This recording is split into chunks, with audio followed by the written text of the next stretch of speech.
Oh, yeah, thank you.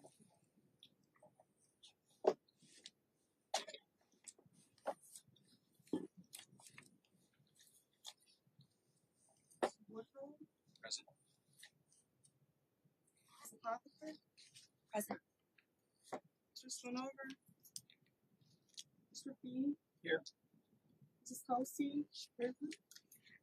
Mrs. Ida, Mr. Lodgy, Chair Oglesby, Present. Mrs. Morera, Mr. Exxon. Here. Mrs. Keno. Here. Mrs. Morris. Here. You have a quorum. Okay, thank you. Let's stand for the Pledge of Allegiance. Pledge allegiance to the flag of the United States of America and to the republic for which it stands, one nation, under God, indivisible. liberty, and justice for all. Thank you. Are there any changes in the minutes? Review the minutes.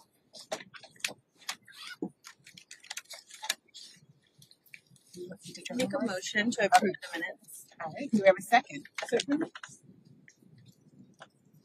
we have a voice for roll call or Either voice? one. Okay, all in favor say aye. Aye. All opposed say nay. All right, it carries with all in favor. Thank you. Miss Amy Jean-Baptiste, can you please present? Sure. When my presentation comes up. We have a department update. Good evening, Board. Amy Jean Baptiste, Deputy Director of Parks and Recreation, and here are the department updates.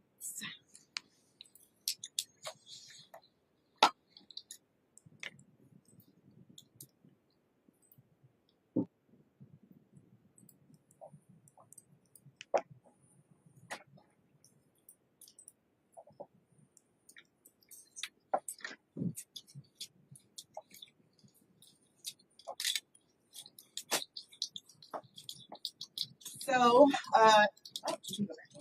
okay, so in summer camp season, some camp registration started earlier this week. As you all know, we host about 8 or so sites, which includes our community camps, our team camps, sailing camp as well.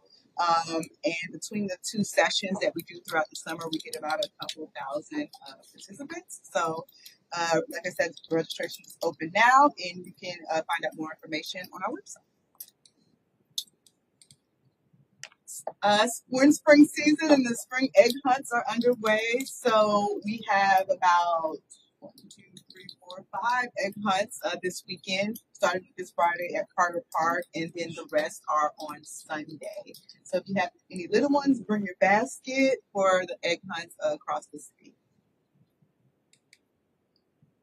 We're doing our second round of our Parks Bond public meeting for Carter Park. So that's happening this upcoming Monday at Carter Park. We also have a survey that's currently out that is set to close on April 6th. So just shortly after this meeting, we did the design and you all were presented with the design. So it's really just a community meeting to get additional feedback before we. Our monthly jazz brunch is on April 5th from 11 to 2, 3 stages, 3 bands. So adult programming, I wanted to bring up some adult program that we have. So this is Mindful Sketching for the Soul, which is for adults 18 and over. It is a sketching and sound with art and music combination, and it is a series, about a 6-week series. And another self-care social we have is called One Plate. Similar series with sound, but this time with food. Carter Park Jam, which is our music series at Carter Park, starts up, and the first one is on April 17th from 7 to 10 p.m. Fairness Musicalis is our music on a Friday night, which is our Latin music concert series at Riverland Park. We have a few of those. That concert series is about 2 or 3 throughout the season, and that's at Riverland Park. from 7 to 10 on April 24th. And lastly, I wanted to let you all know, I believe I sent this to y'all through an LTC. Riverside Park received the NatureScape Emerald Award from Broward County for the beautiful improvements, which includes the native landscape to support local wildlife, thoughtful preservation, and our smart irrigation system that we have, not only at Riverside, but throughout the city, and some stormwater solutions there. Any questions? This one's not in Silver Bend, right? It's on the other side. Riverside Park? Yeah. Mhm. In Silver Bend. Just after that. On yes, the yes. other side. Yes. Yes. I have a question. How come SIPS sounds and splats isn't on the one at Southside? Mhm. SIPS. I didn't see the thing for that. I believe the next one is May. Oh, Yes, this is so, April. Yeah, so what I Got it. usually do when I do your department No, that- updates is give you that all makes the sense. departments updates up until And our the next, other one- our next meeting. That's the first one. That's at Southside. The one you said that's like art but with food or something. Both of them are at South. So is that? I've never heard of that new. That is new. And it's not a one-time event, it's a series. Oh, okay. It sounds like SIPS. Sounds yes, similar. Cool. And then I guess I'll go into our next item while we're talking sustainability and trees. With us today is our sustainability team and Urban Forester to talk about Inside Parks and Recreation, and they'll do a presentation similar to what we did last time with the Lauderdale Aquatic Center. Our team is here from the sustainability department to talk about their work program. Team, it's all yours. Thank you.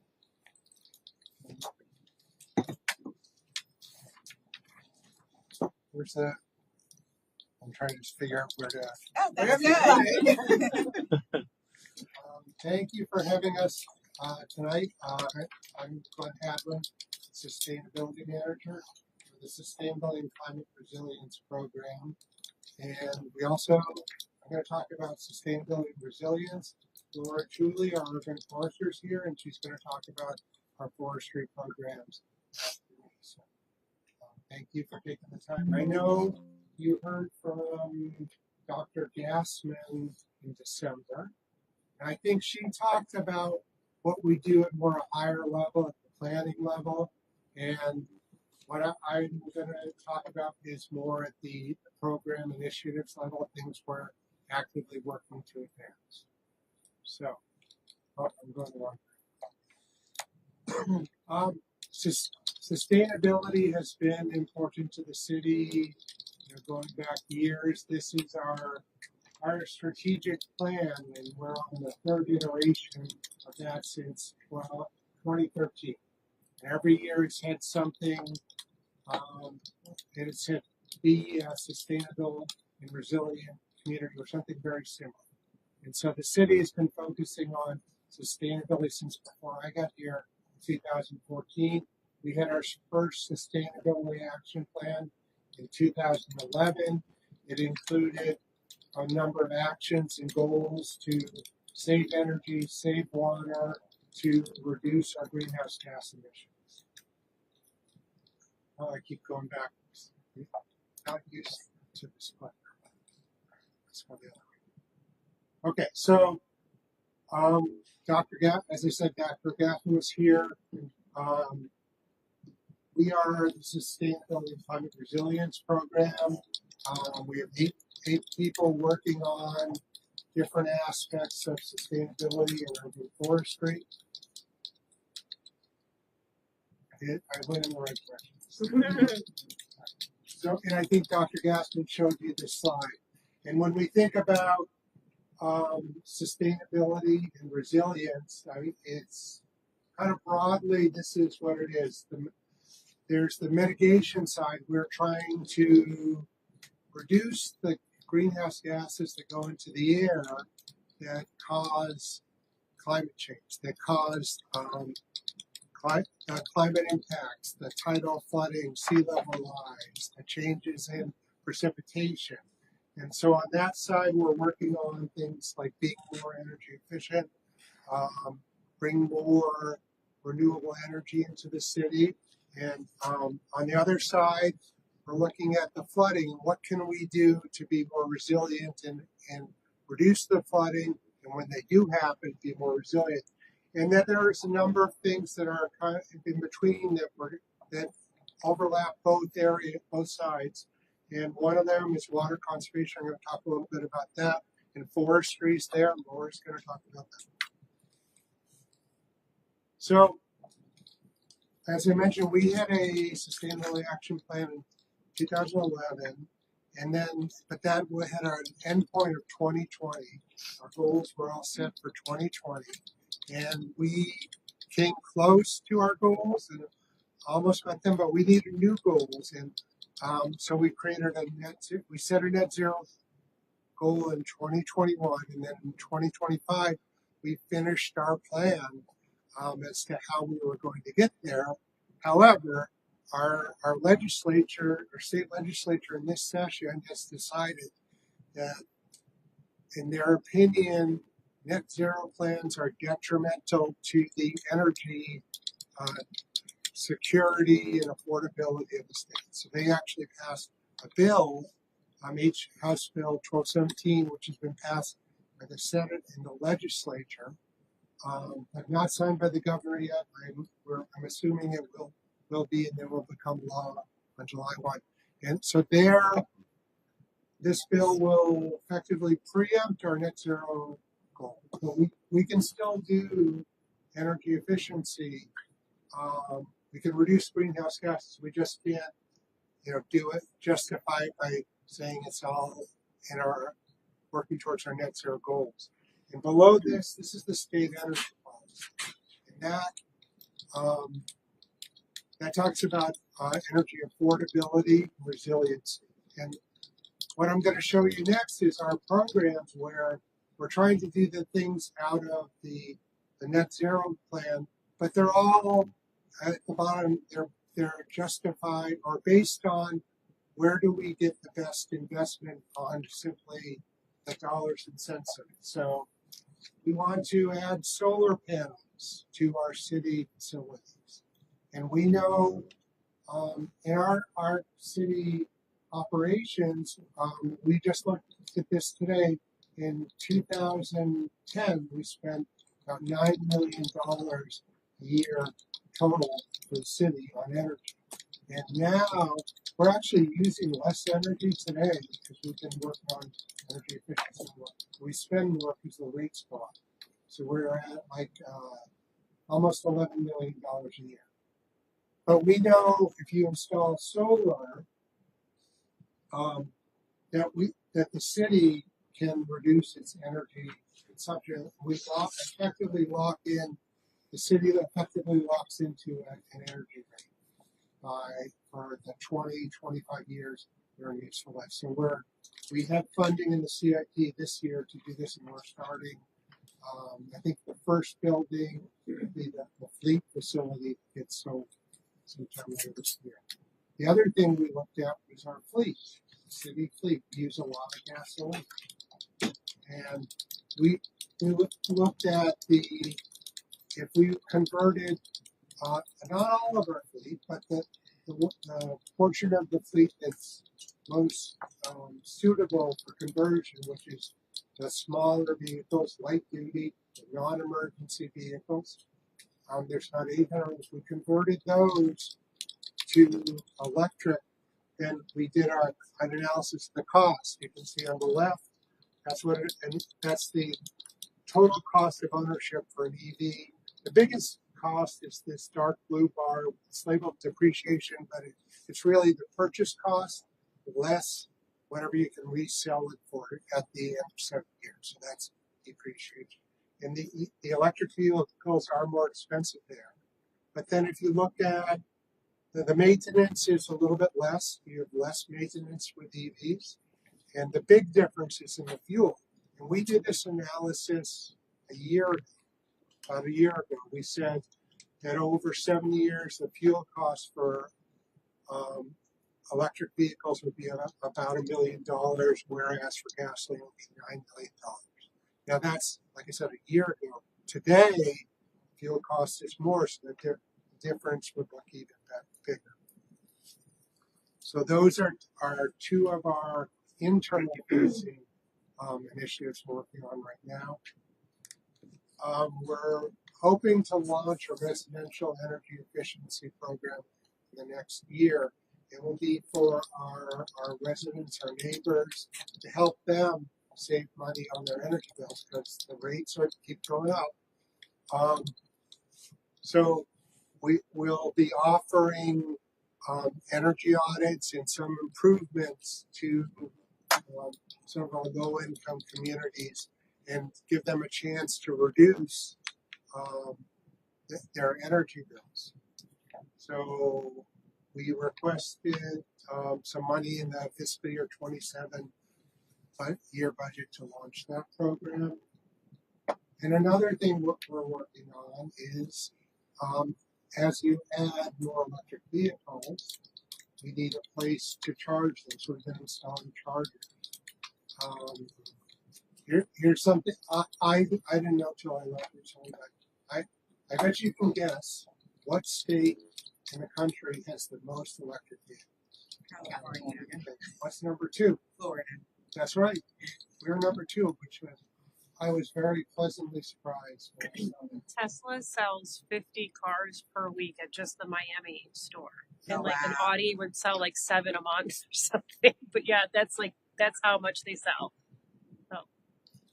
Yeah, so Yeah. as a city, we want to be attractive to people moving here. So this is a feature we need both for our fleet and for the people who want to move. So we've been working with our transportation and mobility folks, and we installing chargers. We've installed 35 for our fleet over the last year or so, with another 14 planned the next year. And we have our parking team has 9 locations with over 30 chargers. If you have an EV, you can they have like a pass program. You can go there, you can charge at the parks. There's some at our city hall and at our parking garages. There's a map on the city website. If you go to this link here, you can get information on the availability and the different programs for using those public-facing chargers. Glenn, do you know if they're fast chargers? Like, are they 85 kilowatts? These are level 2. They're not. The public-facing ones are all level 2. For the fleet, we're planning on installing one fast charger. Another program you may have heard about. We've been doing this for almost 15 years, but this is as people move here, we're using more water, we're trying to conserve it. So the program called Conservation Pays that we participate in with Broward County and 16 other cities throughout the county. And it offers a rebate. And it used to be have stricter criteria, like you had to have a toilet from before 1994. And we gave you $100 to replace your older toilet. Your pre-94 toilet with a newer water sense label one.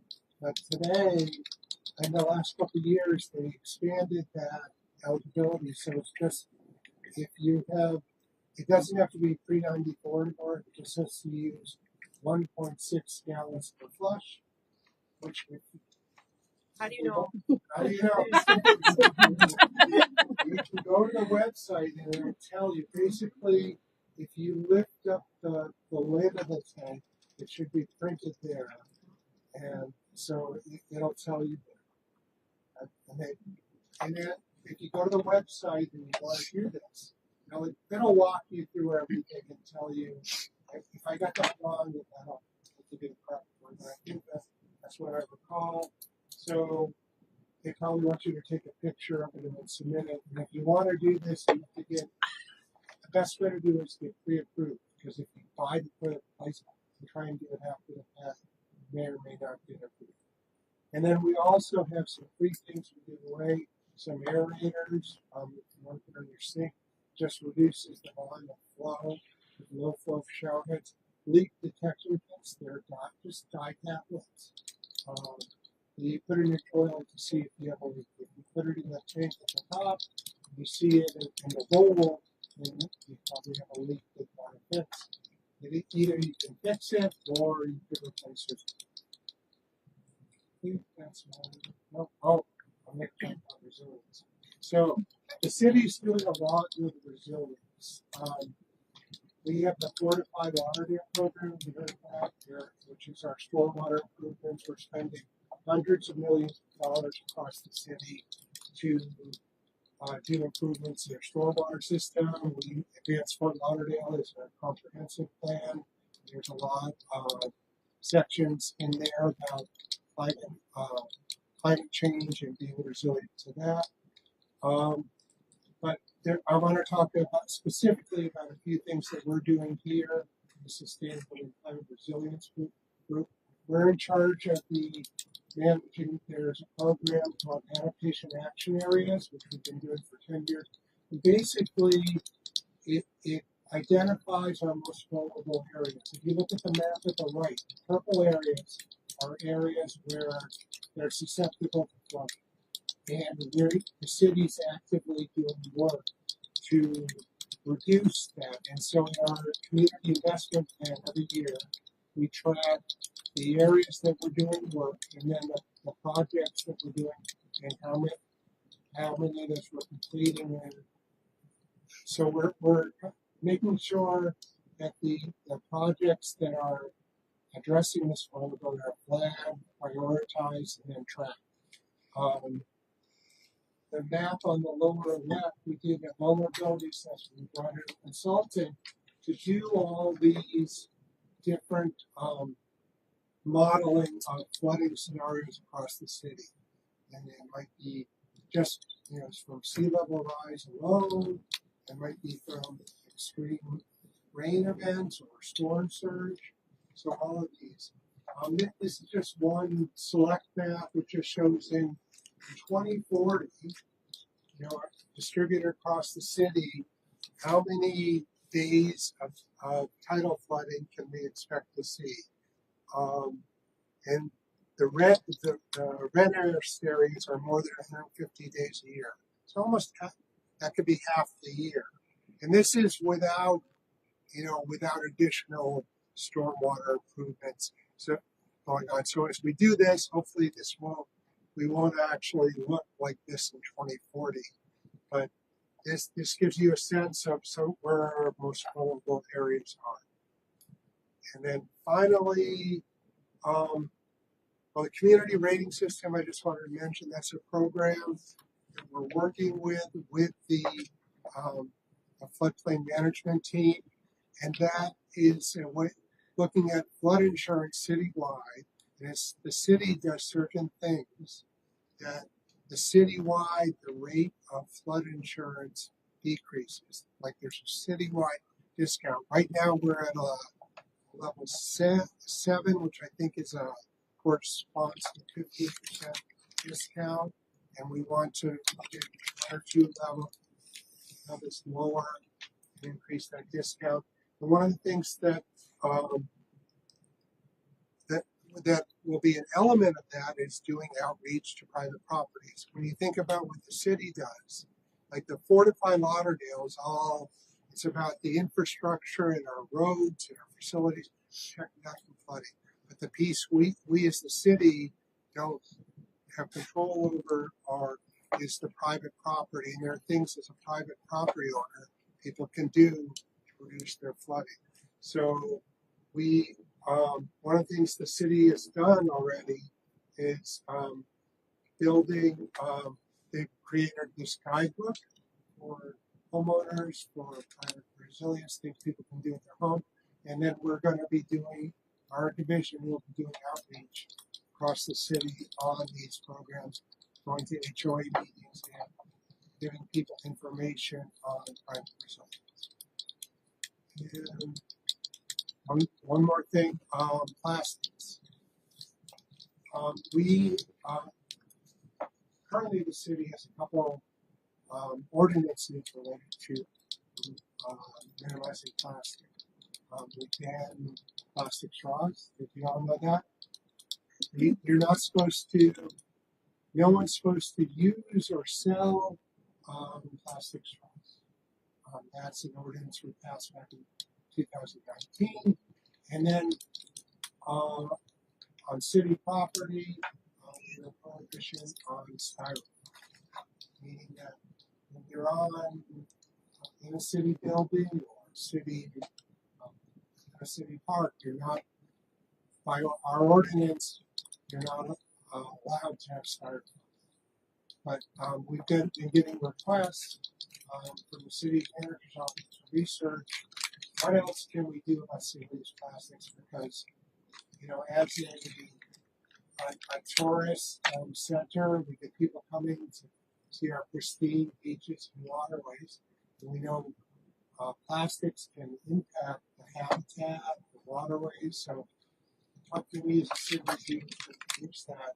So we have a few proposals that we came up with related to advancing the elimination of single-use plastics on city property, looking at polystyrene or styrofoam jobs, using those, banning glass on the beaches, and then some administrative changes, which we are already looking at, is what can we do with the vendors that do business with the city in terms of requiring them to minimize their single-use plastics. We discussed this with our Sustainability Advisory Board. It's meeting just this Monday night. We'll be discussing with them again.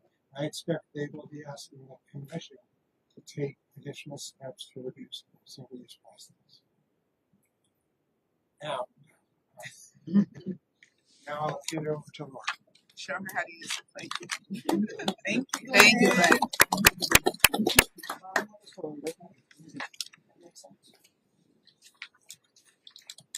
Hello, I'm Laura Tooley. I'm the urban forester in the city of Lauderdale. I've been with the city for about 10 years. Prior to that, I was director of horticulture. I was running the gardens for almost 20 years. And so I come into urban forestry from a slightly different perspective than a lot of urban foresters, because I'm really committed to a lot of trees and plants, more from an environmental standpoint. So, I'm really excited to be able to address you tonight and talk a little bit about what I do and how I can help guide parks and fitting in with our urban forestry master plan, and hopefully be able to make some recommendations too. The city's comprehensive plan raised a question of how do we get there, and a goal of 33% tree planting by 2040. The urban forestry master plan addressed that and said, okay, how do we get there? What can we do? So that they came up with 14 action areas, some 62 recommendations, and many of those are interrelated, so it's not cut and dry, because a lot of things are interconnected. So I'm going to go over some of the things.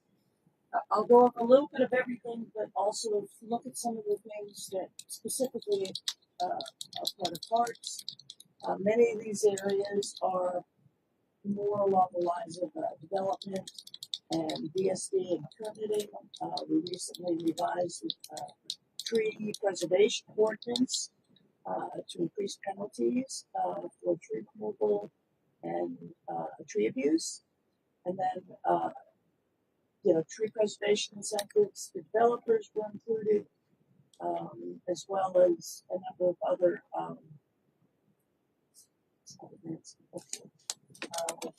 staffing. And again, many of these are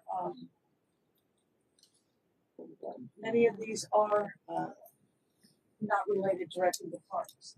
Tree preservation, obviously, that's a big one in parks, because we really need to protect our trees in our parks as well as possible. Part of that. There we go. Invasive species, tree pests and diseases, tree planting, mangroves. We have a lot of mangrove areas in our parks. City design practices. When we're doing renovations of parks, how do we protect our trees? How do we incorporate more trees? Centralized tree database. That wasn't real high on the priority list, but community engagement, that's one where I would really like to see more from the recreation side of parks, to see if we can do more public education about trees and maybe work with our kids a bit more to get that environmental education. And then revised tree palette. The UFLP, the Enforcement Master Plan, prioritized tree planting citywide, but primarily in a lot of the areas that have lower tree canopy. For example, up at FXC, if you look at the darker areas, the darker green areas, they're heavier canopy. The darkest, of course, is Birch State Park, where you have total mangroves and and it's completely total canopy. Some of the lighter areas, below 12% about FXC, for example, you have FAA regulations. You really can't plant trees where there's an airport because of wildlife obstructions to aircraft. But there are a lot of areas, between that 12 and 25% where we can plant a lot of trees. And I want to look at our parks. We're going to be looking at a number of other opportunities as well as parks. Strengthening tree preservation measures during planning and construction in private and public development. That's going to be a big thing. Maybe not as heavily in parks, but that'll be part of my focus as well. We're working with DSD and transportation mobility. Minimizing impacts from pests and invasives. We do have some areas in our parks that have invasive species that probably need to be addressed. We can start looking at possibly planting grants, things like that, to try and get those reduced and get native plants and trees back in there. Planting, enhancing, and restoring mangrove habitats. Unfortunately, our chief waterways officer from Public Works just left, so that position is open. But he was doing a great job, and I was working pretty closely with him. And hopefully we'll get that sorted out soon enough, and we can move forward with it. But again, you look at Bill Keith, George English. There's a number of locations where we can fill in mangroves, and my thoughts are I can start looking at maybe some of the private areas, private properties that can be, where I can encourage them to plant mangroves, so it's not a parks thing so much, but that's where my job is kind of a lot of parks. It's going to be a lot of parks, but I think it's going to be a number of different projects moving forward, which it has been. And then standardizing design specifications and details. When we're doing your stormwater, when we're doing your sewer systems, when do they start? How do they protect trees? How does Public Works, in their planning, look at the trees that are there and protect them rather than, can we move the pipe over here, over there? When those considerations begin, we're asking that is done earlier in the design, in the planning phases, so that they're looking to place plants where there aren't trees if there's an opportunity, because, it's flexible until they get the design done and go back and say, wait, that's the only trees. Mm-hmm. So, that's, one of the initiatives, some of the initiatives I'm working on also are food forest development for the housing authority properties, extending tree giveaways, HOA committee giveaways. Neighbor support night is a really good one, and I've got Arbor Day coming up. and also providing support to other parties, as I mentioned. The Food Forest and Housing Authority properties is really kind of neat because it does combine a number of things. Most of them are located in low canopy areas. So it helps expand the tree canopy. I'm working with them to do the food forest, to provide fresh food to a community that may have some food insecurity. So that's about the resilience and sustainability effort. Redefine neighborhood spaces, reduce urban heat. That can help reduce and make energy more affordable by just using less. And improving air quality. The Housing Authority, we have a pretty healthy tree fund. So the expenses for the trees themselves can be covered by our tree fund. But then we also got a community development block grant for $10,000 to cover those ancillary costs that the tree fund can't cover. So, we're looking at, I think that's a pretty good match. We're looking to have one pilot site completed, and then we also have opportunities at some of the other locations to maybe plug in a few trees here and there, where possible. But we'd like to get something completed so that we can kind of use that as, okay, this is what it's going to look like, and maybe do more in the future. Expansion of tree giveaways. I've been very quietly doing these mini tree giveaways at HOA events and meetings. I'm only one person, so I'm trying to, I don't, by word of mouth, it's really growing organically, and people seem to really like it. And it gives me a better opportunity to do more one-on-one education for the public, to educate them about what's the right tree for their home, what's going to work for them, and help them choose their tree. And then pairing them with some of our parks and recreation events where it's an opportunity for to increase traffic to some of the events, perhaps, and then also I know the traffic is there to give the trees away, so it's I think it's a really good fit. We did a giveaway at King Day, and I think that was really well received. I think it's the trees great, and I gave them all away, every single one went, and I was so pleased because that was without any fanfare. I just showed up with trees, so that was kind of nice, and it was really nice for recreation to get that. So I appreciate that. We also did neighbor support night recently. It was one of our big giveaways. We've also got coming up. Let's see. The egg hunt on Friday. I'm going to be doing a tree giveaway there. Also, we've got. I knew I wouldn't remember the dates. We'll be doing one of the jazz brunch in May rather. And then Arbor Day week is April 19th to 24th. The past few years, I've been trying to plant a tree at several different schools in the city. Earlier in the week, and then on Friday we did a tree dedication at Snyder Park. So and we've extended it from just Arbor Day to the whole week, and then that Saturday following on the 25th, I'm going to do a tree giveaway with location yet to be determined. So trying to sort that out, but that's exciting.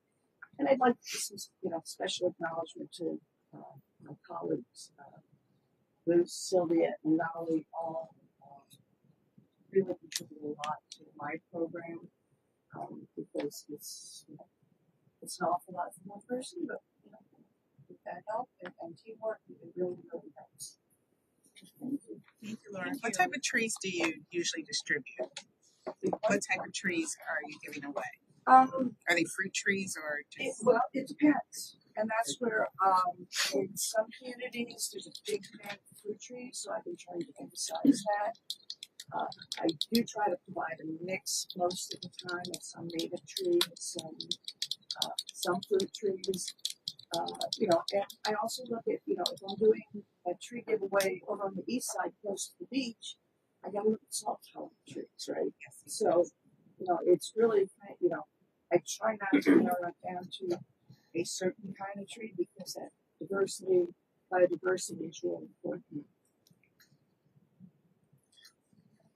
You guys are doing a nice job at Snyder Park. I'm in there quite often, and they're getting rid of a lot of the underbrush and dead trees, and looks like invasives and things. So That's, I wish I could say I'm responsible for that. I'm Okay. happy to hear it. But, it's it is parks, and it's, you know, parks operations, and that's great to hear. But yes, Yeah. the invasives in there, especially, are something that I'd really like to tackle at some point. But we do volunteer work days, things like that. I have a lot on my plate at the moment, no but worries. we'll get there. it's looking good. Very nice presentations, both of you. Question: how does the urban forestry master plan intersect with the resiliency plan? So, are tree plantings being considered as part of the resiliency plan? Are they preventing flooding? Are you marketing that way, especially with things like mangrove restoration? We know how important they are for shorelines. Is that factor into the resiliency plan? Well, that's a great question. That's something I think we're working on. I think we have a ways to go on that front because, you know, one of the big things a lot of cities are trying to do is more green infrastructure in their stormwater, and there are definitely benefits to having more trees in terms of stormwater. But the issue is like a lot of the work, because of the constraints of our city and our density, a lot of the stormwater work is really focused on the gray infrastructure because we don't have a lot of space. But where we can, we're trying to combine. In fact, the city engineer and I were discussing just the other day about bioswales and specifications of bioswales to help with some of that stormwater, short-term stormwater retention for smaller events. My big goal in life is to convince engineers that trees are giant passive pumps, you know, and they draw water out of the ground and release it to the atmosphere. And, you know, it kind of get a little bit I mean, I think our biggest piece of green infrastructure is River Oak Stormwater Preserve, and I know Laura's done a lot of work there, adding trees to that. Right. Yeah, and that's one area that is very ripe. They're doing some final restoration in there. So hopefully once that's done, we'll be able to add more trees in there as well. Strategically, so it doesn't interfere with stormwater operations, but Can I ask a question about, this might sound like really silly, but I just always see this, like when the landscapers, they're blowing the leaves like into the streets and then it just gets clogged into the sewer system. And why isn't that being swept up and put in a bag? I think it's supposed to be by. It's like not. I mean, I'm sorry. Like, I just feel like it's like unbelievable. They just. Yeah, that our city code, I think, doesn't prohibits you from blowing things into the stormwater system. it's part of that. And you know, one of the things that we're working on too is working with Chloe to educate them, provide support for education about better landscape. Our landscaping team over at BSD does that as well. I know that it's catching in the end. That's the hard Citizens part. arrest. Deputize Anna. Oh my God! But it's like you see them doing that, and no one's picking anything up and putting it in a bag. I mean, I live on A1A and I see it every day. You know, and you know, and like I said, part of that is education. Yeah. When I was at BSD, I know we had actually postcards made up to hand out to landscapers and say, hey, you're not supposed to be doing this. You know, you can't find. I don't think they really care, but You know, but again, it's very hard.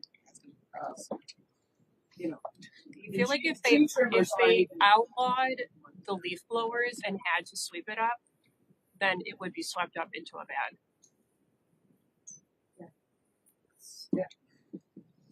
Mulching lawnmowers can also do a lot of that too, because when they drop, it drops rather than. That's on private properties and I know.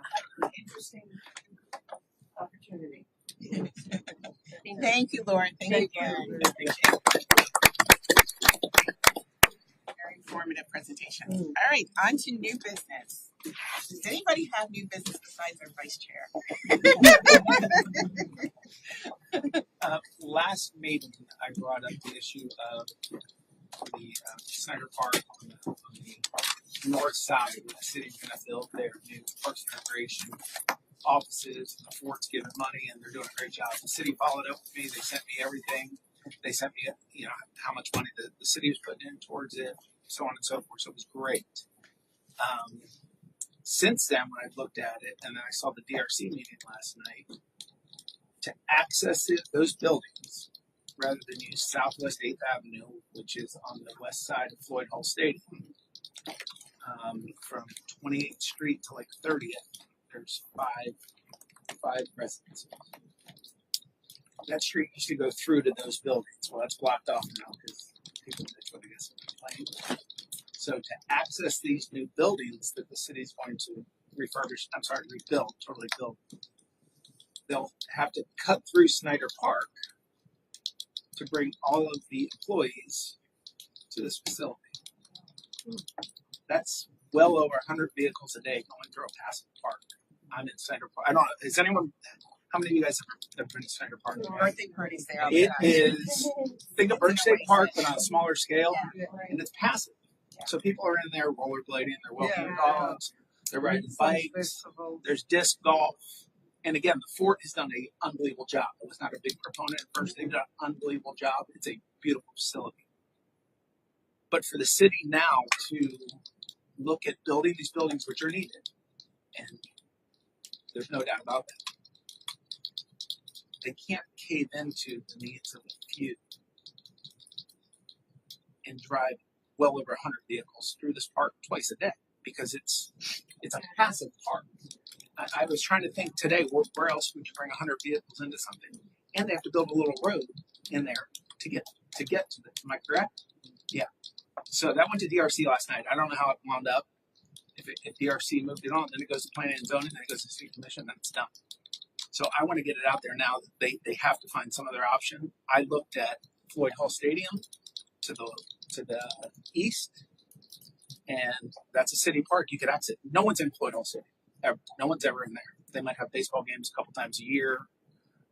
Football teams no longer playing there. I know it's going to be redone, but they access the seaweed plant through there. I don't know why they can't create something that way or open up 8th Ave again, which I think Edgewood's against. But I mean, I don't know what world they would think that it's appropriate to drive city trucks, city vehicles, personal vehicles.